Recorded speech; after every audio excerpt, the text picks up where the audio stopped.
the best win? Who had the best win of the weekend in college basketball? I'm going to take Michigan State. I know it's today. I know we had a monster slate yesterday, but like the way Wisconsin has been playing for, the better part of 2 months, the way that they handled that early punch, I mean, to me, that was as impressive as anything we saw this weekend. Obviously the Alabama-Tennessee game was a monster for Tennessee, a huge win for their tournament, number 1 seed hope, excuse me. But, I just think maybe it's just the culmination of a lot of stuff, but I think the Spartans deserve their flowers tonight. Mm-hmm. Kenny? Part of me wants to say Illinois because they got your back end stamp of approval, but I can't go away from Xavier, man. I'm as biased as it gets to Xavier, man, and you're going to see that. I mean, the thing for me is like I know it's a quad 2 win, but I don't feel like all quad 2 wins are created equal. I think this is more like a quad 1 minus win. A quad 1 minus. I like that. I am going to go with Illinois because I think that with the struggles that they have had going on the road and giving a 20-piece to the team that was in first place in the conference in Michigan, it says a whole lot about where this team is, what this team can be, and what their ceiling is. And it's tantalizing, man. You see the talent. When it's good, it is as good as anything in college basketball when it's clicking with Illinois. So I'm back, sipping the Kool-Aid. I'm back on the bandwagon. I'm back in. Illinois is officially back. We're making a run. And yes, I am saying we right now, Trevor Release. I am saying we are back. Illinois is back. Kenny, the worst loss. Who had the most disappointing performance, the worst loss of the weekend? I mean, there was quite a few of them, but I'm going with Arkansas just because of the expectation that the team had on them at the beginning of the year, and just like feeling like eventually they were going to pick up, and the season just kind of ended with a thud, and the way that they lost that game to the team that they lost to, I think that I got to go with Arkansas. Yeah. Sweeney?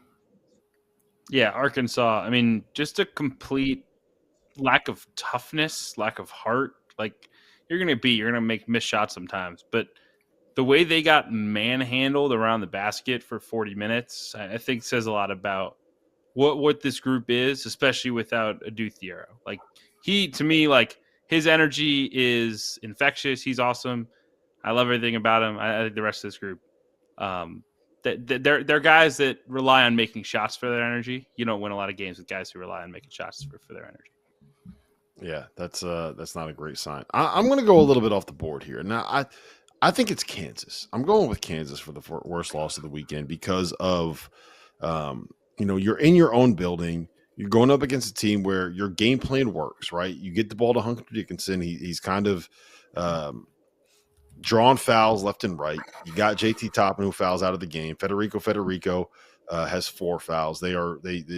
Texas Tech is forced to, not play their best player for a huge stretch of the second half as you kind of make a run. KJ Adams gets it going. And it was just, once again, everything completely fell apart at the end. And Kansas is doing things that just feel so un-Kansas-like, right?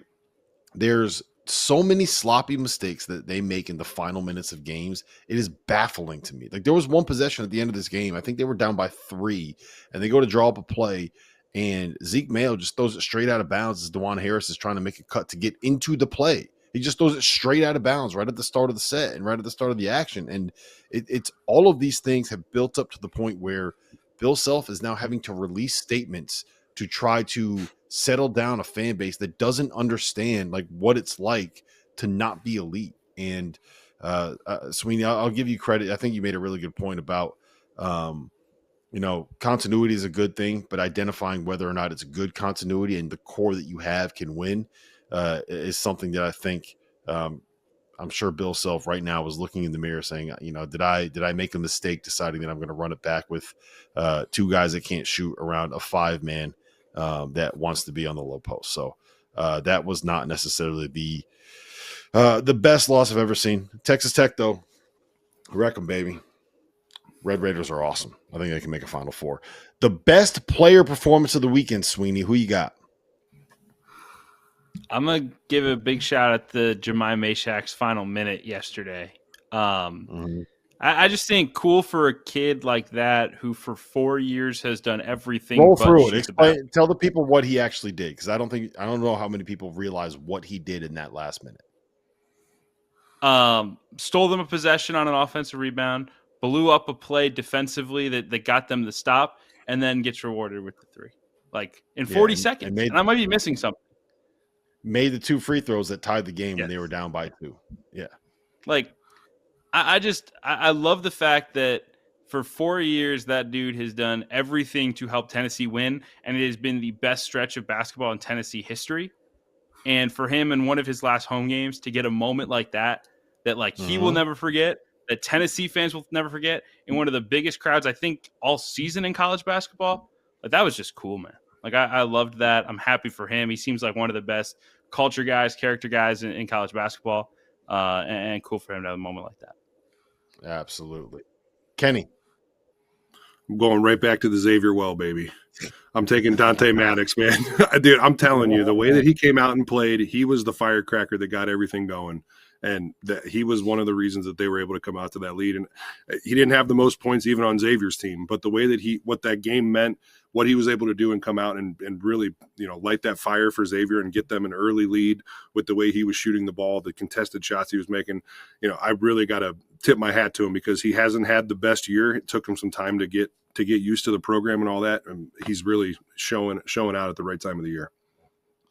Yep. I was going to go with Jemai Mashak, and since Sweeney stole it, I am going to pivot here, and I'm going to go with Chucky Hepburn, Louisville point guard, 37 points, 4 boards, 4 assists. He was 6 for 6 from 3. I think he had all 6 threes in the first half, was absolutely unconscious. This is coming a week after he went for 29 against Florida State in another win. He has been, I would say, the second best player in the ACC this season, and I think he is starting to encroach on that like first team All-American conversation.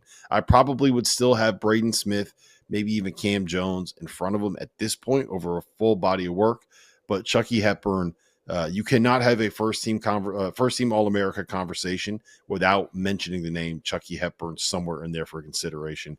And I think that's a pretty incredible thing, considering where he started, what happened when he left Wisconsin, and kind of how that whole thing is played out at Louisville. They are a fun story, and I will tell you this: I'm rooting for them. I want to see this work out, because I think they're a fun team to watch, and I would enjoy seeing them make a Final Four and me be able to rub it in Goodman's face over and over and over and over and over again.